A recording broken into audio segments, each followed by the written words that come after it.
Hey family, welcome to How Love Works, where we talk about the principles for lasting love.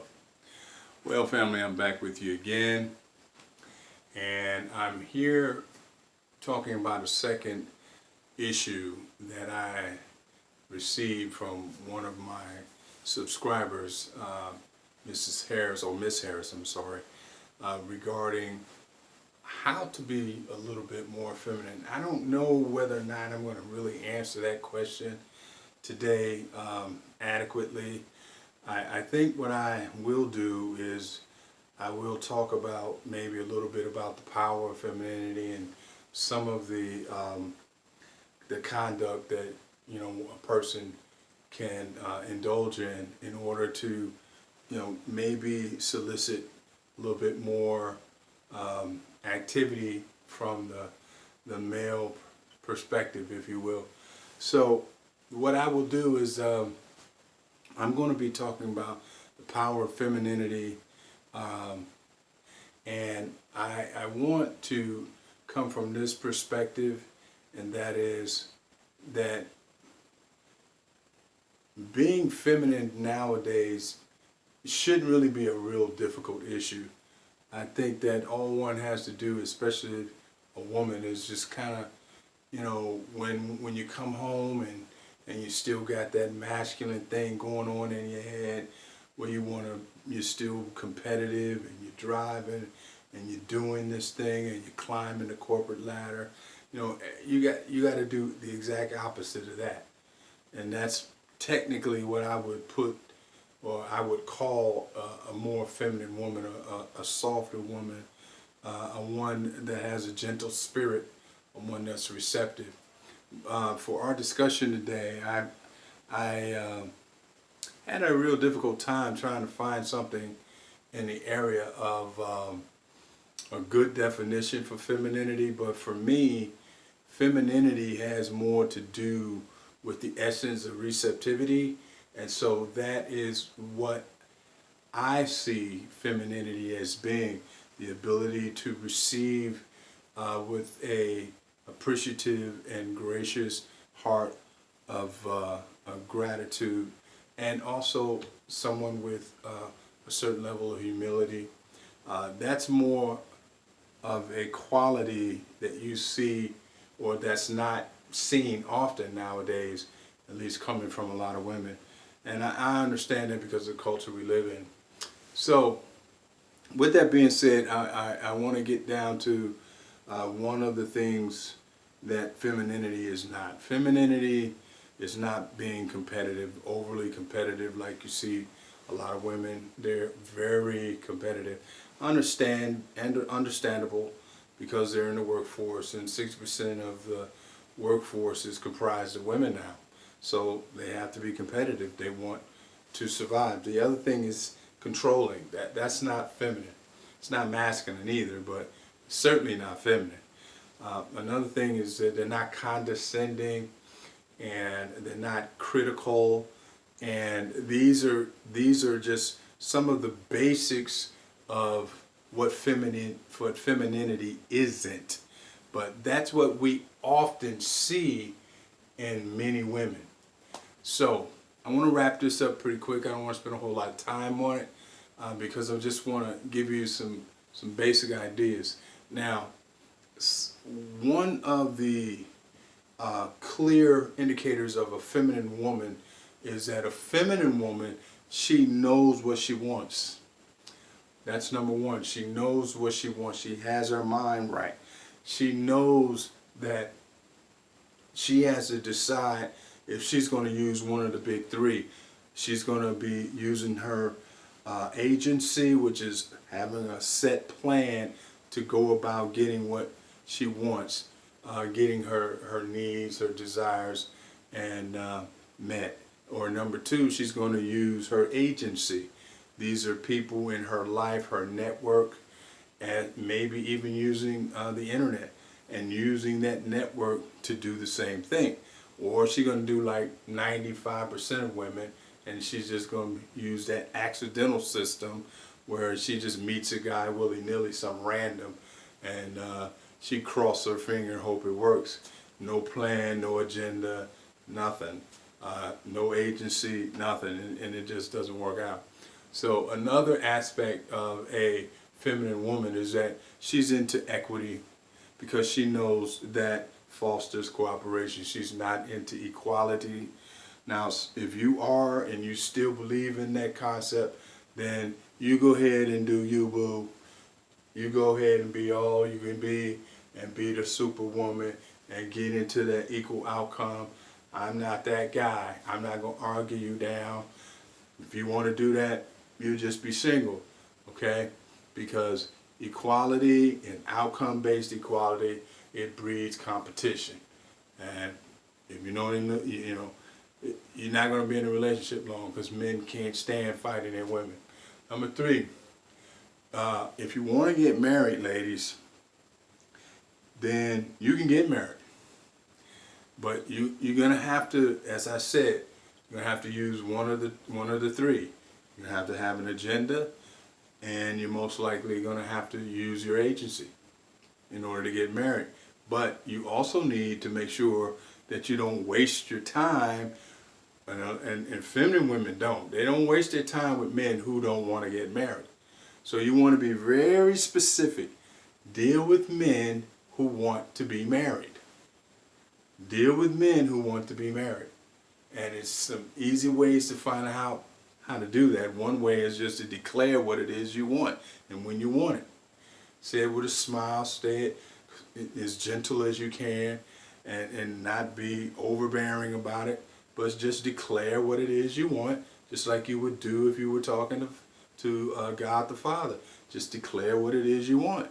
And if that man is frightened off, that's good. That's what you want. He didn't want what you want, so you don't want to waste your time. All right? Number 4, what you want to do is change any of your preconceived notions, because feminine women don't sit around judging men all day.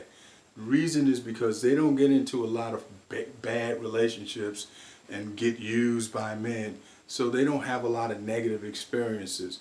But if you are a woman who has been living in the masculine and you have been doing everything for men and giving to men, and you don't know how to receive from men, and you're very uncomfortable receiving from men, then you've been abused by men, then you're going to have a lot of negative ideas about men. So that's one thing you need to get that out of your head. Otherwise, you're not going to be able to fool a brother. All the brothers will know you got some issues. All right? Number 5, what you want to do is you want to learn how to speak to men. Speak in such a way, a feminine way. Don't talk to us like we're, women, and don't try to act like you're a man. But you want to speak in a feminine way. There's a certain approach that men love. In other words, learn how to praise. Learn how to smile when you communicate. Learn how to compliment. Never tell a man what to do. Okay? Never tell a man how to do something. And never make decisions for a man. Feminine women never do any of these things. Okay? So these are just some of the basics right there. That's number 5. Number 6 is know your NDRs. Know your NDRs. Your NDRs are basically your needs, your desires, and how to make your requests known to brothers. Don't expect brother to read your mind and know what you need. He's not going to get that information initially. All right, that's going to happen when you start dating. Feminine women don't look at dating as a way to necessarily use this platform so that you can get to know him on a physical level. No, dating is used to sort men out. There's 350 million people in this country, and half of them are men. And I don't know how many of those are married. But those that are not married, you have to sort. And you have to sort quickly, especially if your goal is marriage, right? Number 2, also you're going to have to learn how to validate men. That's what dating is about. And you're going to learn how to communicate during that period of time. So communication is the primary means you want to develop that intimacy with the man. All right. Number 7, You want to seek to understand before being understood. Seek to understand before being understood. Um, that's kind of hard for most people. I think I lost track. Hopefully I think that might be number 8. Seek to understand before being understood. Um, a lot of brothers have a difficult time in their relationships, especially nowadays, just because they don't feel like they're understood. They're prejudged often just by virtue of being black. But you guys know me. I'm a big advocate of operating with all your options. Don't just minimize and focus in just one area.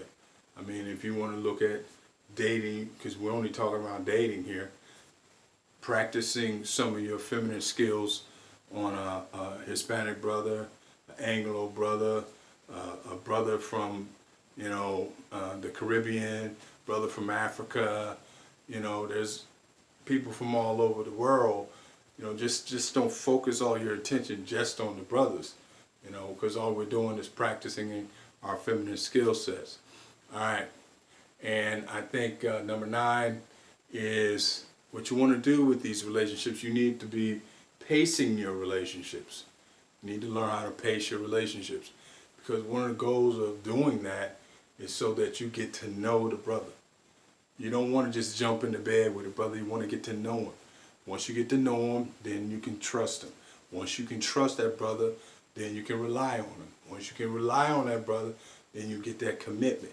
Once you get that commitment, then you can become exclusive. Once you get that exclusivity and he already decided, you already know he wants to be married, the next move will be the ring, and then you can start having that physical that you deserve. All right. And number 10, if it's not number 9, forgive me, I forgot. But you want to set boundaries. This is why I want to leave off. You need to set boundaries, because men don't respect women who don't have boundaries. They just don't. They expect women to have boundaries, especially since men don't marry vaginas, ladies. They marry virtue. And one of the most attractive thing about a woman of virtue that is very attractive to a masculine man, because a man, if you've never heard it before, one of the statements men often say about the woman that they marry, they often say that she makes me a better man. She makes me a better man. Now, she makes him a better man because she's a woman of virtue. She's a woman of character. But she has humility. She understands people make mistakes. She's accepting. She's open.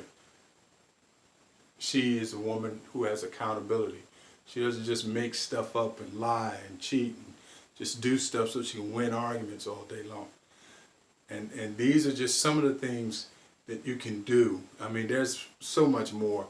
And I know, Miss Harris, you probably was looking for some more other detail, but perhaps I will go there in some of the other things I'll be talking about later on. But those are some of the things you can do in the beginning just to start. Okay? That's my time. I thank you for yours. Catch you on the other side. God bless you.